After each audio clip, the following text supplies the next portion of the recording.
اور کتنا پیارا جملہ ایک مرتبہ رسول کریم صلی اللہ علیہ وسلم نے ارشاد فرمایا. سفر میں تھے تو نماز کا وقت ہو گیا تھا، تو آپ نے حضرت بلال رضی اللہ تعالیٰ عنہ جو حضور کے مؤذن تھے صلی اللہ علیہ وسلم، اللہ تعالیٰ نے ان کو رسول کریم صلی اللہ علیہ وسلم کے مؤذن بنایا تھا، اور وہ مقام بخشا تھا کہ حبشہ کے رہنے والے جن کو غلامی کے لوگ تانے دیتے تھے، اللہ تعالیٰ نے ان کو کہاں سے کہاں پہنچایا ایمان کی بدولت. آج ہمارے جان مال آبرو ان کے اوپر قربان، جو 5 وقت رسول اللہ صلی اللہ علیہ وسلم کی اذان کے لیے اذان دیا کرتے تھے. جب کبھی موقع آتا تو آپ حضرت بلالی کو بلایا کرتے تھے. تو اور یہاں تک کہ ایک حدیث میں آتا ہے کہ رسول کریم صلی اللہ علیہ وسلم نے فرمایا کہ اے بلال، تم ایسا کون سا عمل کرتے ہو کہ جس کی وجہ سے میں نے تمہارے قدموں کی آواز، قدموں کی چاپ جنت میں اپنے سے آگے سنی ہے، اپنے سے آگے میں نے دیکھا کہ تم چلے جا رہے ہو. محدثین نے فرمایا کہ اصل میں یہ اللہ تعالیٰ نے ان کو یہ مقام بخشا جنت کے اندر کہ رسول کریم صلی اللہ علیہ وسلم کے بھی وہ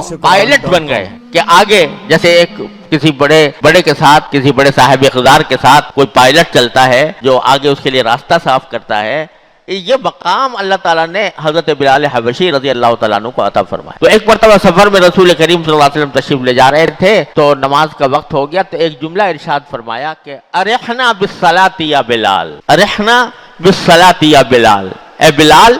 ہمیں نماز کا آرام عطا کر، ہمیں نماز پڑھوا کر آرام دے دو ہمیں. یعنی چین نہیں آ رہا بغیر نماز کے آرام نہیں آ رہا، تو اب ہمیں تم آرام دے دو نماز پڑھوا کر، تاکہ ہمیں نماز پڑھوا کر آرام ہو جائے کہ بھئی یہ فکر جو نماز کی ہے وہ پوری ہو جائے. تو اب الحمدللہ جو آدمی نماز کا عادی ہو جاتا ہے تو اس کو چین نہیں آتا جب تک کہ نماز نہ پڑھ لے. یہی سے ہوا، مجاہدے سے ہوا، عادت ڈالی الحمدللہ نماز کے عادی ہو گئے. اور روزہ اسی طریقے سے کہ عادت ڈالی روزے کے عادی ہو گئے. اب روزے کی جو مشقت ہے وہ کم ہوتی چلی